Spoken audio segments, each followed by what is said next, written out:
Hey. So this is Houston. Houston was one of the producers in the film. Hello, thank y'all for coming. We pulling in Andrew too? Yeah, I think he said he'd be a little late. Oh wait, I think here he is. Hey. Okay. Hey, how's it going? Hi, good. How are you? Good. Yeah, everyone just watched the movie. That's what happened. That happens sometimes. I know it does. Okay. And You'll all be okay. Yeah. So it's pretty loose form here. If anyone has a question, wants to ask it, just raise your hand. We'll throw a mic your way. Andrew, I might even say, we're sort of in the stunned silent stage of one of your films. Why don't you warm them up a little bit here? Me warm them up? No. I mean, it's always. I think it's nice to rest in the stunned silence for a while. Sometimes you just need to. Sometimes you just need to close. You could fall asleep in the chairs if you want. I don't know how long we have the room for, but let it all wash over you. Something was interesting. I saw the film at Sundance, and when you were talking about sort of the process for shooting this, because it's like 4:3. It's clearly like more analog than digital, yet it's about a digital topic. Do you want to kind of talk about that a little bit? Sure. Yeah. Well, I mean, we shot it on 40-some-year-old video cameras, and that was the first. Before I knew anything else about this movie, before I knew I wanted to make a movie about computer chess programmers, I knew that I wanted to work with this camera. It was I'd seen some images. There's some beautiful stuff that William Eggleston, who a lot of people know, who everybody knows as a photographer and particularly a color photographer from Memphis. But he shot some great stuff on the Sony Portapak video camera in black and white, this same family of old analog cameras in the 70s. And I saw some of that footage, and it just blew my mind wide open. And I thought, here's a kind of language of images that has sort of disappeared from the earth. I mean, analog video was there and widely used for a few years, really, before the next wave of video came along, and we haven't really seen it since, but there's something so specific and so beautiful about how those cameras make images that I just started to fantasize. I'd been making movies for 10 years shooting on film, and for those 10 years people have been asking me, well, why do you still shoot on film? Why do you still shoot on film? And so I thought, if people want to see video, I'll show them video. And we found the prettiest, weirdest, most difficult video we could. Do you want to talk about, I don't know how much you guys are in the workflow for this stuff, but it was actually pretty interesting, right? Like you guys had to basically build out your own rig with this camera that obviously no longer is supported or really around, right? You got it from eBay, I think you said, or? Yeah, I think we ultimately had 3 cameras because we could never be sure how much we could rely on them. So 2 came from eBay. 1 I think we were able to borrow from a camera collector. And we were really lucky. I was not... Thank goodness I was not too intimately involved in trying to figure out how to make it work. That's kind of above my pay grade. But it does turn out to be shockingly difficult, and I'm sure some of your audience can relate to the technological woes of you take something that was state of the art and worked perfectly well 40 years ago, and you think, well, what's changed? It should work perfectly well now. And it sort of does, but if you want to get it to communicate with current technology, if we want to be able to show the film in a 21st century theater the way we just did, there are an incredible number of hurdles that you have to overcome. And so I thought this would be simple. I thought, well, we'll just shoot it the way we would shoot it in 1973, just a guy carrying around a camera, easy peasy. But we ended up with this ridiculous rig with 20 wires coming out of the back of the camera and going to various converter boxes, analog to digital converter, time-based converter, again, stuff that I'm not even sure what was happening. But ultimately we captured the hard drive. So using this very old analog technology, we were still making a very 21st century movie. Do you want to talk about does anyone have any questions? It's just like, yell them out. Do you want to talk a little bit about just sort of what inspired you, and even on an acting front too, what really interested you about like the situation or the dynamics of these people, or just this idea of old school computers doing mundane things, or I guess very complicated things that seem mundane. I'm happy to throw this to Wiley. I think we, both of us are about the same age and certainly grew up, have kind of spotty childhood memories of this era, and so I think there was a lot probably that all of us were drawing on subconsciously. But happy to toss that over to you. Oh, who, me? Oh, I don't know. I mean, obviously there's kind of like a nostalgia element to anybody who had these big clunky machines in their lives when they were a child, when they seemed like the interior of some kind of a rocket ship. But then there's also, I don't know, I think when you grow up, there's this whole idea that, I don't know, kind of like the utopian ideals of early computer culture kind of in some ways may have gotten out of hand. And sort of like thinking about that aspect to it. So sort of like nostalgia mixed with sort of casting a critical eye back at kind of the origins of the world that we live in today. I don't know, is that fair, Andrew? Yeah, sure. No, and I think, a lot of what I remember in that era when I was a kid, that there were all these philosophical questions hanging in the air about what is it going to mean as computers enter our life. We all knew that they were coming, and so there was the kind of utopian ideas about it, and then there was all the fear that went with it. And to some extent, we have our new utopian ideals and our new fears now, and the old ones seem quaint, but I don't know that, I like the idea of revisiting those old questions maybe as a...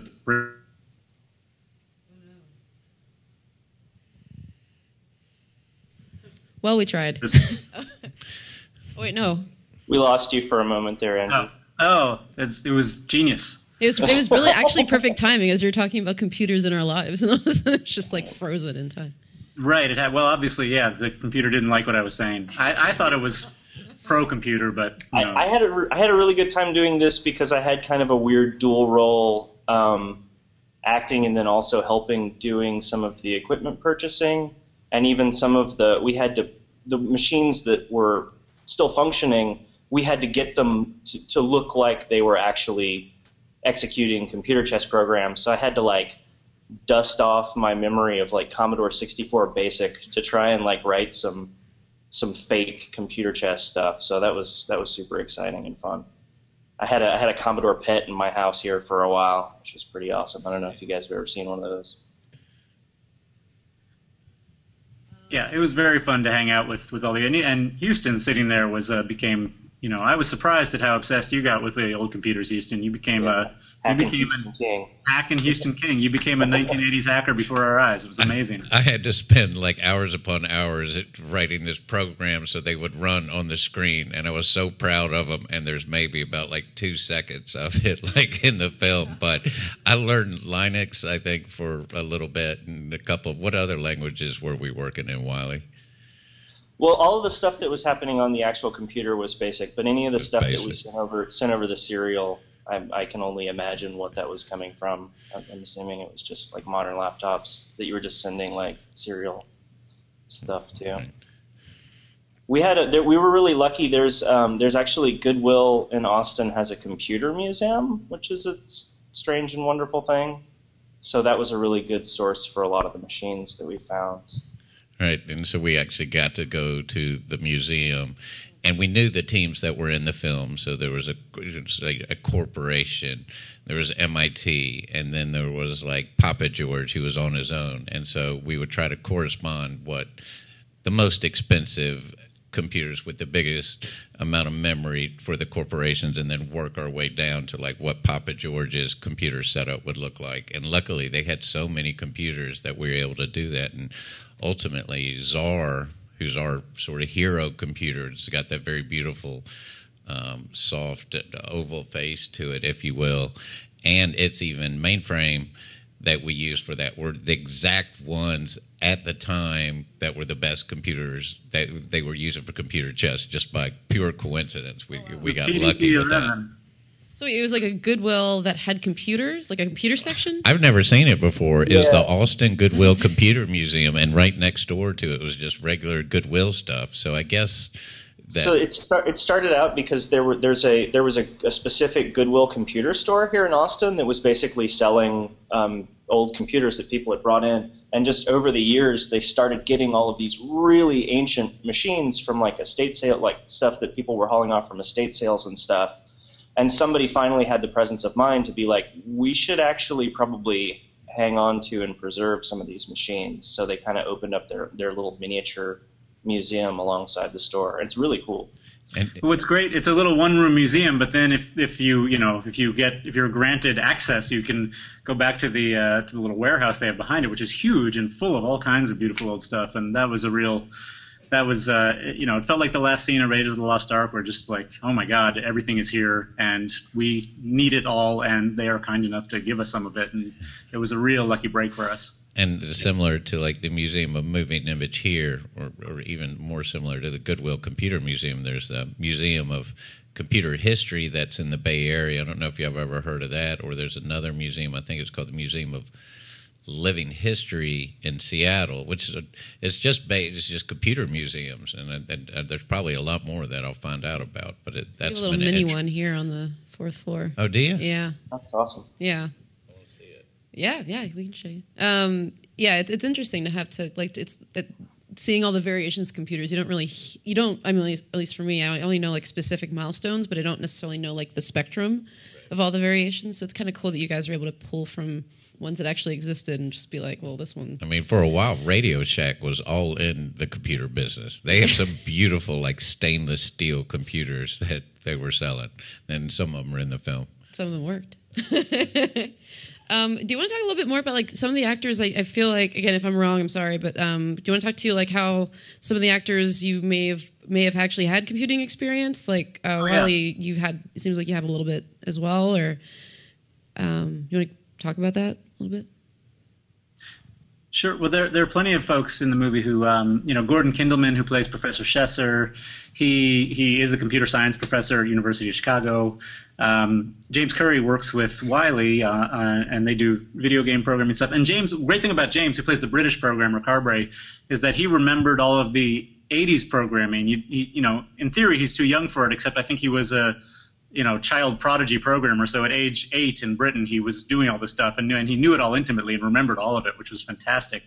And certainly, Wiley knows a lot of this stuff in and out and up and down, and it was hugely. I mean, it meant, as Wiley mentioned before, it meant that I could doubly exploit my cast as technical advisors, but also that.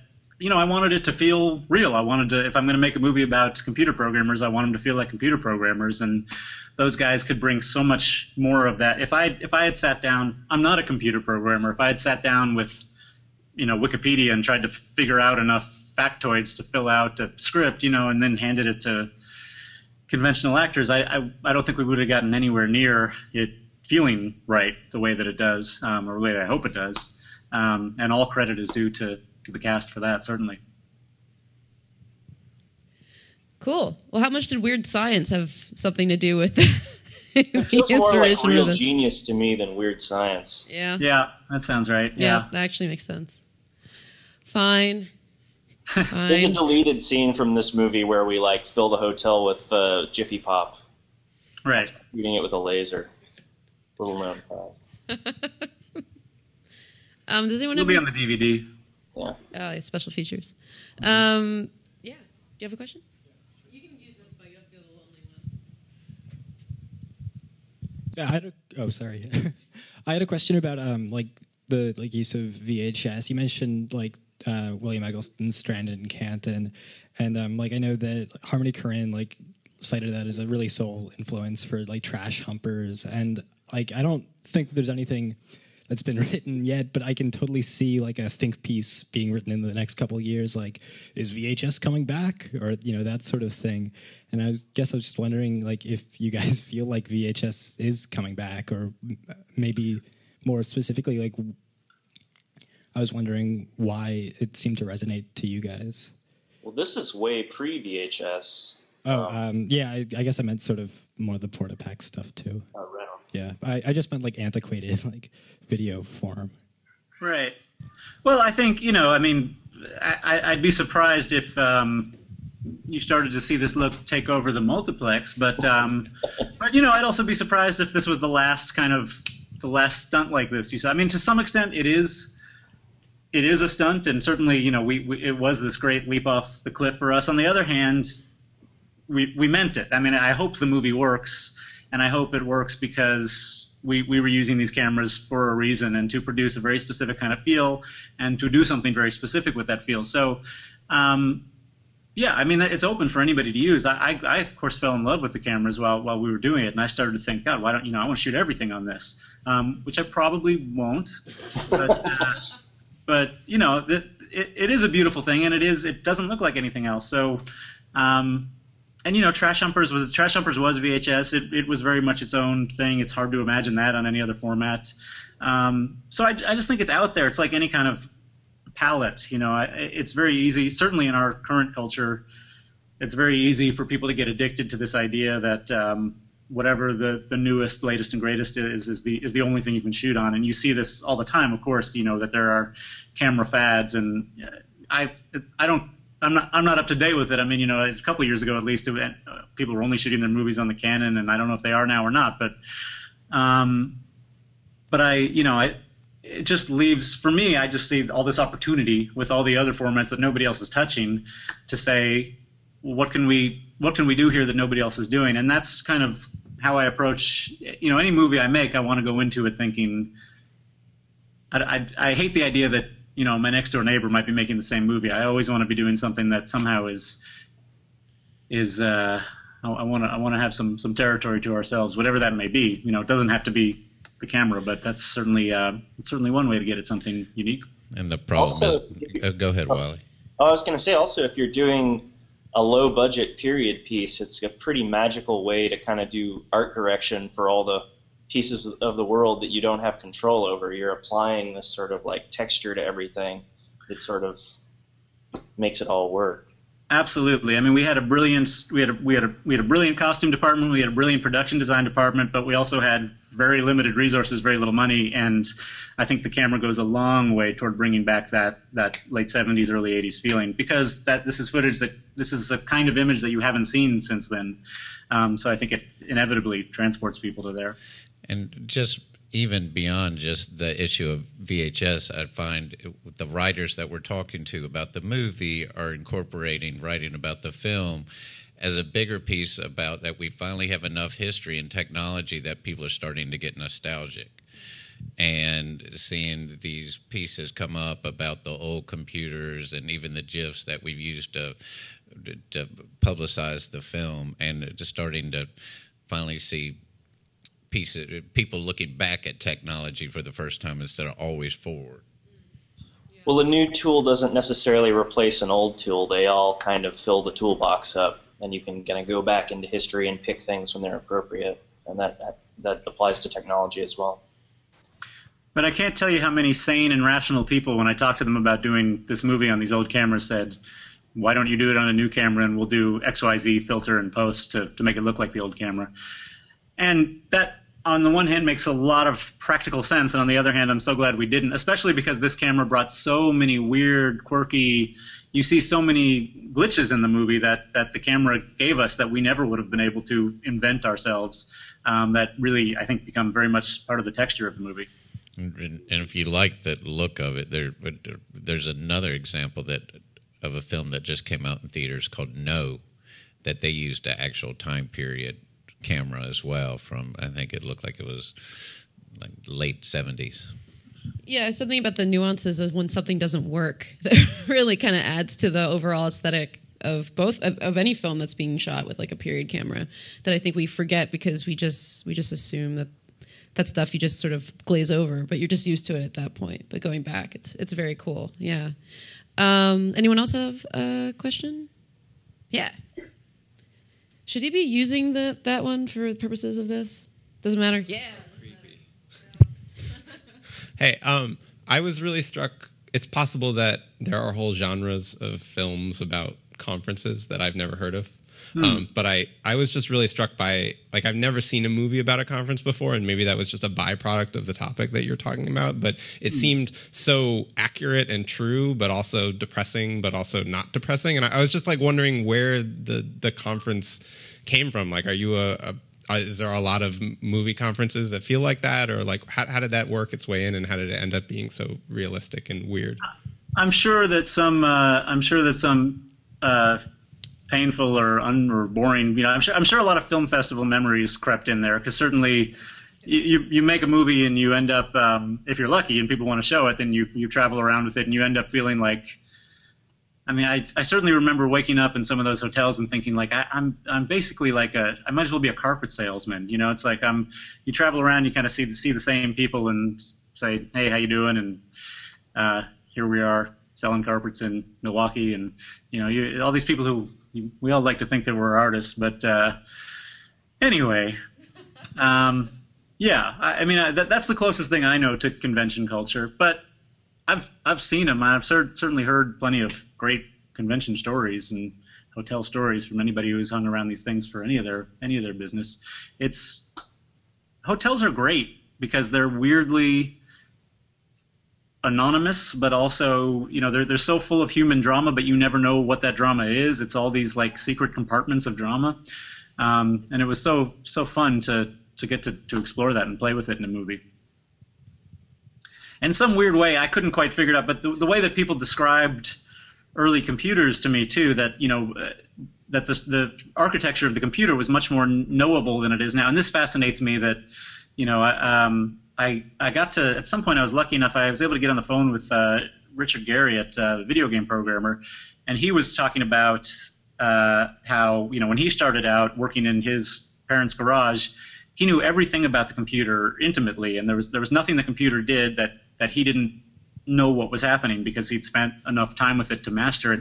And now there's nobody on Earth. You know, I'm talking to you through a MacBook Pro. There's not a single human being on Earth who knows everything that's happening inside of this computer. It's gone way beyond the ability of one person to understand. But something about, and now I'm getting back to I'm stretching a metaphor pretty thin, but something about that architecture of early computers with all these like kind of knowable but unknowable compartments. I don't know. Somehow I felt like there was, you know, the hotel felt to me like its own kind of computer or its own old computer. You know, maybe a unbelievably enormous hotel would be today's computer equivalent. But I felt like there was some weird cosmic resonance there. I can't quite explain it, but somehow it helped with whatever I was thinking in the editing and the shooting. A friend, Kevin Biersdorf, who plays the cameraman in the movie, said to me after he watched it, he said, it's like a drug movie made by somebody who doesn't do drugs, which is basically exactly what it is. So this was like, if some of my thinking sounds a little stoned, it's just me trying to project myself into being stoned. I don't really do it that much in reality. Hey, Timothy Leary said that computers are the new LSD, Andrew. Who said that? Timothy Leary. There you go. He should have known. Oh, there's one.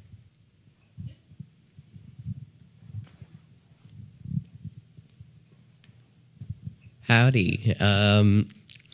So there's that one kind of shining moment around the end where it flashes to color, and there's this old woman and like moments of like talk of religion. It just seems like this strange kind of anachronistic whole. And like characters get lost and they're never seen again, and it was just a very interesting moment. And I was wondering if you could talk about it a little bit more. I could talk about it a little. I think it sounds like you saw most of what was going on there. It's you know, to some extent, we were raising the ante so much as we got into in the last third of the movie. As you noticed, everything goes fairly insane, and we're kicking everything into as high a gear as we can, and kind of throwing every experimental impulse at the wall. That one, I liked the idea. First of all, so many of there's an incredible history of black and white movies with color sequences, and even I think my all-time favorite is The Women from 1939, which has this amazing fashion show sequence that just kind of comes in the middle of the movie and goes color and then it goes back. But, you know, everything like Raging Bull has one. She's Got a Habit has one. Schindler's List even has the girl with the little red jacket. And and it's always a kind of stunt. But, you know, the question with any sort of stunt is there a way to do the stunt that means something or that provides some value? And I like the idea in this case that going to color usually is about something becoming grand or beautiful or magical, and I like the idea here that it was actually, you know, the black and white footage that was our futuristic footage, and that we were, to go into color, we were really stepping back. As you said, there's something anachronistic about it, and we're with this older woman, and so this color photography, which is in some ways more familiar to us, although it looks weird in its own way, but we're stepping back from 1960s technology to 1930s technology to shoot that. And I like the idea that color and warmth would be somehow something old and musty, and which again is not an explanation for it. It's just one of the things I enjoyed about it. I can't explain anything. It just is what it is. That's pretty good. It was good. Okay. Yeah. Anyone I else? just think he couldn't bear to not have some 16 millimeter footage in there somewhere. Just to keep it. Yeah. There's that too. There's that too, for sure. Anyone else have any questions? No? You guys, anything you want to say as a final remarks or? Well, Jacob, Jessica, thank you for having us screen here today. This is one of the very first pure tech audiences we've screened for, and so it's very exciting for us. And thank all of y'all for coming. And we open in mid-July at the Film Forum, and so if you like the film, please spread the word and tell people to come out. Andrew will be here for the Wednesday and Thursday when we open, and Wiley, it looks like, is coming Friday, Saturday for more Q&As, and so please come out and you can meet them in person. Thank you guys so much. Yes. Thanks for watching, guys. Yeah, thank you guys for joining us on a hangout too. Yeah. For chilling. But thank you so much for bringing the film here. It's also great to see ways that people interpret, filmmakers especially interpret technology and what people have done in the past and what they're doing now. So it's rad. Thank you. Thank you. All right, guys. See you See later. you guys. Bye. Later. See ya.